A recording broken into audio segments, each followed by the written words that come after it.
Oi, gente, estamos aqui mais uma vez no quadro Fisicamente Falando para tirar mais dúvidas sobre o Holoniac com vocês. Uma outra dúvida é referente a laser e LED. O pessoal do laser diz que o laser é melhor porque ele é coerente e colimado. E o LED? O LED é o quê? Oi pessoal, tudo bem com vocês? Vamos lá, especificamente do Holoniac. A fonte de luz a LED, né? Um LED convencional, um LED que você use na lâmpada da sua casa e tal, ela não tem necessidade de ser colimada e nem coerente, tá? Mas quando a gente fala em coerência da luz, a gente não pode esquecer que luz, né, é uma onda eletromagnética. O pessoal que trabalha na estética já tem que estar sabendo, né? A radiofrequência, né, também é uma onda eletromagnética. A diferença é que a luz, a gente consegue ver isso, né?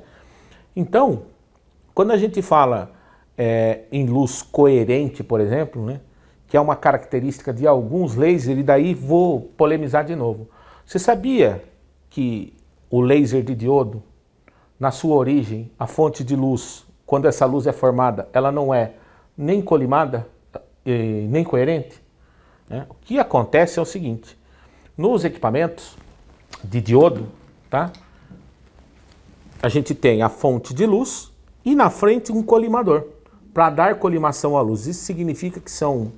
E aí eu já ouvi tanta besteira daí. O professor Rodrigo, que está aqui, um grande especialista em fotônica, esse sim especialista, deveria dar curso, hein, professor? A gente já ouviu falar, tem gente falando aí que a colimação da luz é porque os fótons são retilíneos. Gente, isso é uma besteira enorme, tá, gente? O que eu quero dizer, né, é que a colimação da luz, pense nessa luz, nessa condição, né, de uma onda, né? Todas as ondas elas estão paralelas, isso seria colimação, né? E essa colimação nos equipamentos laser de diodo e no Holoniac ele é feito através de um colimador externo, tá? Então essa luz ela é colimada, no caso do laser na fonte de luz, né, por característica ela é uma luz coerente, isso significa que elas estão se encontrando em mesma fase dentro do espaço. Mas gente, dentro desse quadro a gente vai deixar na descrição alguns artigos que falam que a interação, né, o fato da luz ser coerente não tem interferência em tecido biológico, tá? Klebanov, que foi um dos primeiros que me vem à cabeça, foi um que desvendou isso, né, que esse padrão, né, da interação entre luz e tecido, né, a coerência se perde logo que interage com o tecido humano. Então, a gente não tem nenhuma influência da coerência da luz. Já a colimação, né, é uma tentativa da gente focalizar a luz, tá? Então o Holoniac é uma fonte de luz colimada também, né, do mesmo jeito que um laser de diodo, porque o colimador do nosso equipamento ele é externo. Mas aí vem outro fator que esse sim é pouquíssimo discutido, tá? Quando do ponto de vista de construção do equipamento, né, a parte ótica, a física ótica envolvida aqui, né, a gente nunca pode esquecer, porque a gente tem muito gente que pensa que o fato da luz ser colimada, a gente vê algumas representações gráficas que parece Star Wars, Guerra nas Estrelas, parece que sai um monte de raio, né, a expressão raio laser. Gente, a luz não funciona dessa maneira, a luz se propaga num feixe, tá?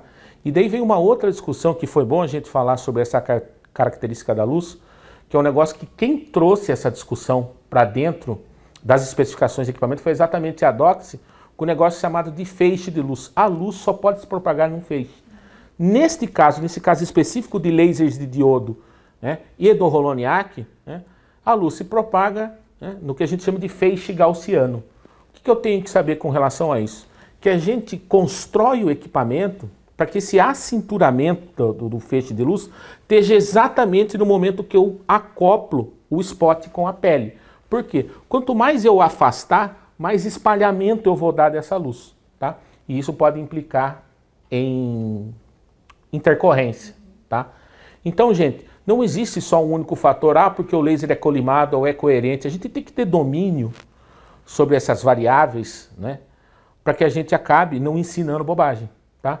Então, mais para frente a gente vai falar, por exemplo, sobre outros fatores, como largura de pulso, sobre o modo customizado do equipamento, do qual, gente, definitivamente, né, é um pouco mais complexo do que aparenta ser, tá? mas a gente está aqui exatamente para desmistificar isso. Então, gente, o Holoniac também é uma luz colimada, porque ela tem um colimador que chama Pyramid Crystal, tá? E quando a gente fala em divergência angular de feixe gaussiano, o Holoniac é o menor que existe no mercado, tá? É inferior a 10 graus. Isso significa que a luz é bastante concentrada e por isso implica em trabalhar com níveis de energia, que é a afluência, menores do que o do laser, para realizar o mesmo processo. E tá pelo bom? fato dele ser mais focado, que a pessoa não sente tanta dor como uma queimadura, ela sente mais um puxão, como se estivesse realmente arrancando o pelo com uma pinça, não é? O que acontece?